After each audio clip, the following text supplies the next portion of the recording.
You're young, I think you have a huge desire to just fit in with people your age. And so I tried really hard to do that. And part of that was kind of becoming as American as I could as fast as possible. So I did kind of abandon my Taiwanese identity. And that's not in a bad way. I didn't have any negative thoughts about my Taiwanese identity. You introduced yourself to the audience. My mom is from Taiwan and my dad is from the US. And I was born in the US on the East Coast, but we moved to Taiwan when I was 3 years old. And we lived in Taiwan for 7 years. And when I graduated 4th grade, we moved back to the US, and I've been based there pretty much ever since. What was the feeling you first came back to Taiwan? Well, my Chinese definitely was a little bit worse off than it was when I moved away. So language barrier? No, it wasn't a language barrier.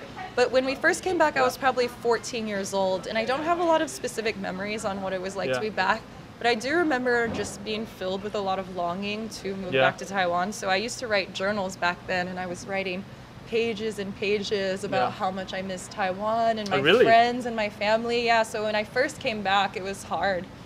But did you send any letter to your Taiwanese friend? We kept in touch a little bit, but back then there was no social media, right? So it was only long distance calls and letters at the time. So it was harder to keep in touch. Oh, so you don't have any like Taiwanese friend right now? I mean, from your like childhood? We're Facebook friends, but we haven't really been connected in a long time. Really? I mean, you should do. Yeah, right. I mean, you should. Okay, I mean, you should. I should. Hey, come on, you should. You should do that. You should text them, and you can practice the memory stuff like that. Yeah, no, that's a Just really like, good point. Yeah, 100%. What it's like being half Taiwanese, grown up in Taiwan, especially like early days in Taiwan. So can you talk about it? In the 90s, there weren't that many foreigners living in the city where we lived. We lived in Zhongli. And so I would say my family kind of got special treatment. Like people were really curious about us. We were different and people really wanted to hang out with us. So that was actually really quite nice. I have no bad memories of my childhood. We were surrounded by family. I grew up, 10 minutes away from my grandma, away from my cousins who were all the same age as me. So it was a really lovely experience overall. Did you go to the public school or did you go to international school? Yeah, I went to a public school. Oh, okay. So just like every Taiwanese. Yeah, 中正国小. Okay, 中正国小. Did you feel any struggle when you were younger, especially when you were a child? When I was younger, no. I mean, I was always aware I was different. Only that? Yeah, only that. But it was nothing negative at all. I think it's more so now when I come back and I'm trying to retrace my Taiwanese side. And every time I'm back here, I'm like, okay, I'm definitely American, because I feel like no matter how Taiwanese I am, how perfect my Chinese is, I'll always just look different. And by virtue of that, just be treated a bit differently. There's no way to really blend in. You mean every time you came back to Taiwan, always? Yeah, I would say so. Because you moved to United States when you were 10, right? So for you, I think it's a culture shock. Yeah. So what was it like? Went to school in Taiwan until 4th grade, right? Yeah. And so I started 5th grade in the US. And when I started school in the US in 5th grade, we were doing math, we were doing the level of math that we were doing in kindergarten in Taiwan. So my education was years ahead of everyone else. So that was the first thing that was really interesting. I came back to the US and just cultural differences. Yeah, the education system was just really different. And I think in Taiwan, there's just a huge focus on very rigorous education from a really early age that in the US isn't necessarily there as much. Maybe there's more of a focus on creativity and self-expression. So that was one of the first big differences that I noticed. And then in Taiwan, I feel and I don't know if it's changed at all over the years, but Taiwan is a very family-oriented country. Yeah, very family, Exactly. So you're always with your friends and family, and America is not like that. It's very individualistic. It's such a big country, so people live very far away from each other. So I went from seeing my grandmother and my cousins every day to being very isolated from family. And I think that's a bit more common in the US, so that was another big thing. And then a third big thing was that American culture was a lot more sexualized than Taiwanese culture. So I wouldn't say Taiwanese culture is conservative necessarily, but it's in pop culture, you just don't see blatantly sexual images You mean like a big boobs? Or like a very sexy outfit? Like sexy music videos, song lyrics. Yeah. So that was a really big difference for me. Like I feel like American culture it's just really sexualized. Like everything is like sex sells, and you're bombarded with those images from a really young age. And so even when I was 10 years old, like I remember being like kind of scared of the music and like the images I was seeing on TV, because it was just so different than Taiwan. What was like, growing up in United States, especially you look Asian and you have like a half Taiwanese background. So what was like?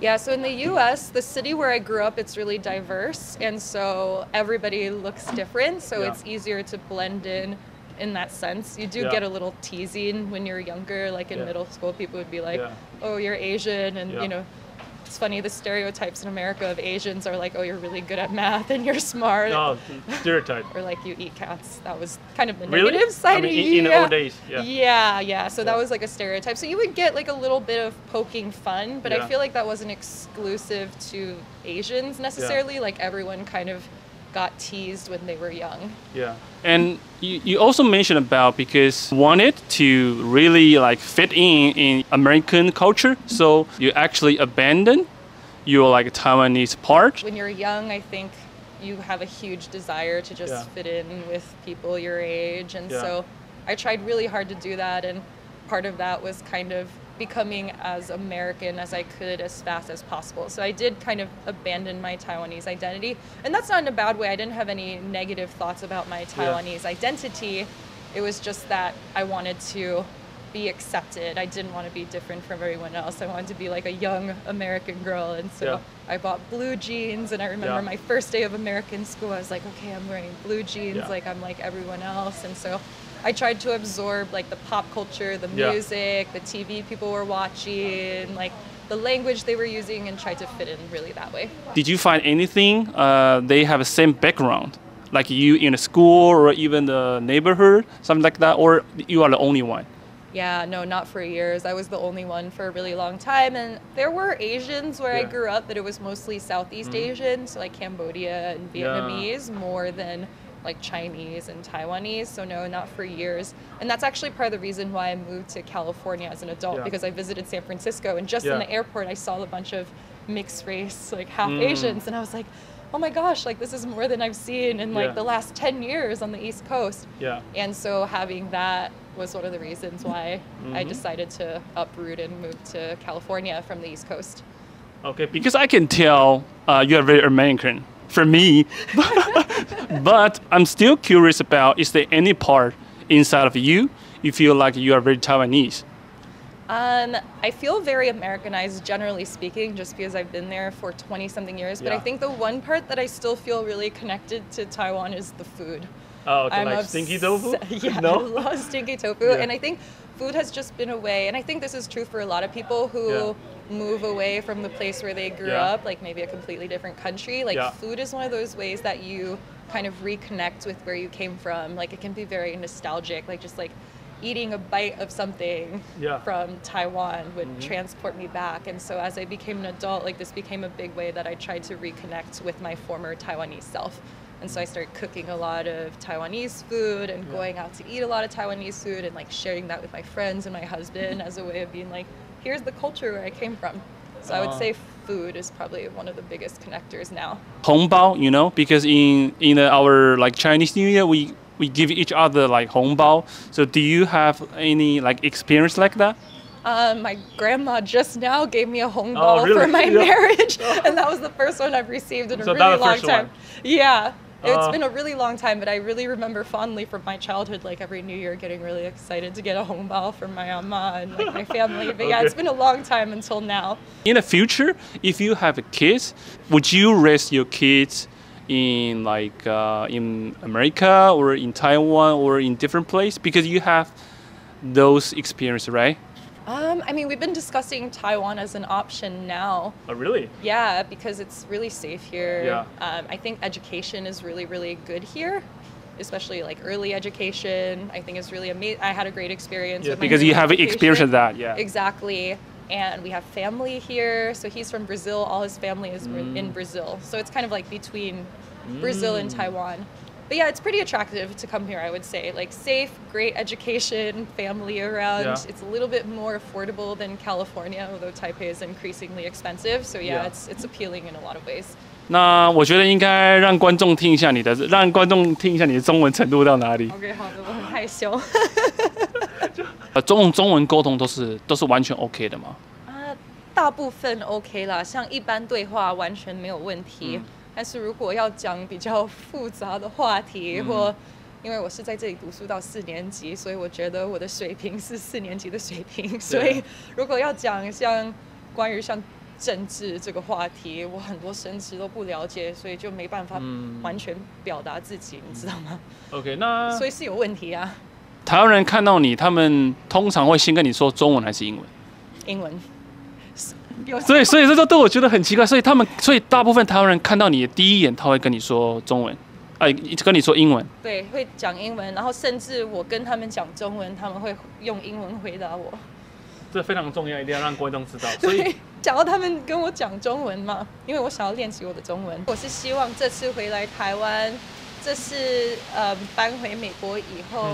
待在台湾最长期的，对，所以我是希望能够就尽量可以多吸收一些台湾的文化，对，然后认识更多台湾的朋友，对，好，来就 discover this part of myself， 你可以帮我翻，要不要再用中文自我介绍一下，然后再说一下你的那个频道 ？OK， 大家好，我的中文名字是王湾美，台湾的湾，美国的美。我和我的老公在 YouTube 上拍旅游影片，请你们去订阅我们的频道哦。谢谢。So, see you guys. Okay, bye bye.